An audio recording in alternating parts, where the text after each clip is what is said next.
scenes. Now, there are storylines in basketball that I find interesting, but normally it's the palace intrigue of what goes on behind the scenes. But am I going to be breaking down typical Tuesday, Wednesday, Thursday night NBA games? No, not going to be doing it. But this is the rare and appropriate time we are allowed to do it, as we had 2 games on the schedule. Jason Tatum and the reigning Eastern Conference champion Celtics playing host to Joel Embiid, James Harden, and the Sixers. And then in the nightcap, you had Steph Curry and the Warriors beginning defense of their NBA title against LeBron James and the Lakers, and it was ring night, which I don't really get that worked up for. Some fans really like that. I don't see what good that does for the fan. It's great for the player or the people getting the rings, but I don't see how that really helps you out if you're just a fan. Anyway, I know you watched. Did you watch? Possibly not. Don't worry. We got your back. I know Eddie didn't watch. I watched. So Jason Tatum and Jaylen Brown each putting up 35. That combines to be 70 points. And the Celtics, if you thought Boston would be disheveled without their head coach, you are wrong. A big third quarter, and that's all the Celtics needed. And they skate past the Sixers by 9 points in their NBA little lifter. The Celtics getting off to the good start. Sans Ime Udoka, who is stuck in purgatory because he went bow chicka wow wow with a married underling in Boston, and it got a little dicey. So Joe Mazzulla, it's a good name. Doesn't really look like he's that old. He looks like a babyface guy, Joe Mazzulla. But there he was, the beneficiary, and he is now winning at 1,000% clip in his NBA coaching career. Now, meanwhile, Anthony Davis, remember this week, AD said he had plans to spoil the Warriors' ring night celebration for the Lakers. How did that go? About as well as LeBron activating playoff mode the last 2 seasons. Well, Steph Curry, 33 points. Andrew Wiggins had 20. The Warriors, they led by as many as 27 points, and they win easily. A lot of garbage time in the fourth quarter of that game, the late game where TNT sent their A-team, the Millionaires, Charles, Kenny, Shaq, and Ernie, all well paid, as they should be. They're good at their job, and they were there hanging out in San Francisco. So let us discuss the question. Better stories in the losing locker room, so we're going to focus on that. First impressions of the new look Lakers. They got a new coach. They got Patrick Beverley, my guy, Patrick Beverley. So I've got Parade, Waffle Cone, and Star Wars. And we will combine all of these random things together, and we are going to make a wonderful loaf of sourdough bread. Authentic San Francisco sourdough bread. So, number one. All right, this is my kind of Laker team. As a card-carrying Laker hater, bravo. Bravo. Great job by Darvin Ham, the new coach there. They hired him because Frank Vogel was the scapegoat because the roster sucked. Every year is supposed to be a standalone entity. And people talk about things don't carry over and blah, blah, blah, blah. I say no way, Jose. L.A. picked up right where they left off, and it was glorious.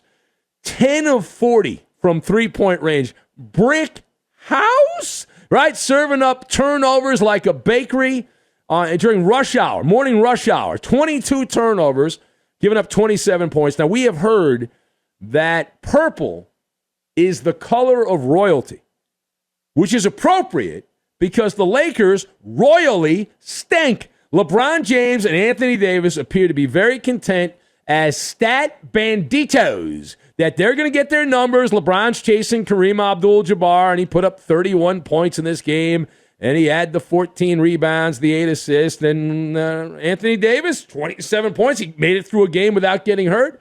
So these guys are satisfied. But watching this, no attention to detail, and it's like a parade watching the Lakers, but it's not St. Patrick's Day or Macy's Thanksgiving or the Rose Parade. It is the parade of horribles. So get the balloons, get the floats out. It is a bunch of rubbish, a total boondoggle. And as the late, great football player and broadcaster Don Meredith said back in his day, turn out the lights, the party's over. there's a shot the Lakers miss the playoffs again. Can you imagine that? Back-to-back and belly-to-belly. What I saw, it's only one game, but they have the makings of a team that is not going to make the playoffs. So we can eliminate the Lakers from any true contention status here. It only took one game because we knew going in. And I feel bad for my guy, Patrick Beverley, being stuck on such a dog food team like the Lakers. And he just does not look right in that Laker uniform. And he had a classic Beverly stat line. He only made one shot. It wasn't until the fourth quarter. He was pitching a goose egg until the fourth quarter. But please free Patrick Beverley. Send him to the Clippers. We'll give you like a second-round pick or something like that. Get Beverley on a team that's got a chance to do something this year. That ain't the Lakers. All right, now turning the page.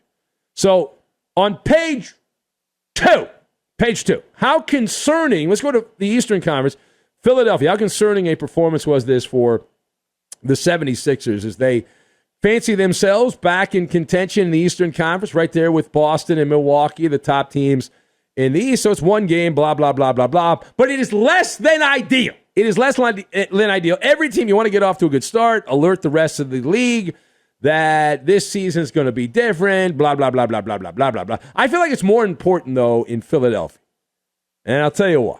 This is the first full season of the marriage, the arranged marriage between James Harden and Joel Embiid, the dynamic duo who together are eating a waffle cone filled with Rocky Road ice cream. And this is another example. Both these guys had great stat lines, and if you look at the box score, if you read it right, unlike Eddie, if you read the box score right, Embiid and Harden had good numbers.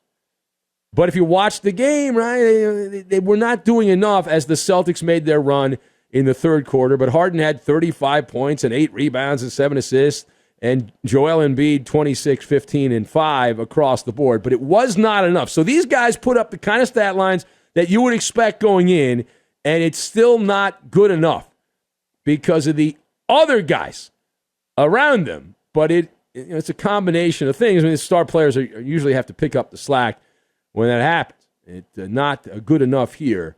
As Jason Tatum had 35, but 17 in the third quarter. If you saw the game, you know what I'm talking about there.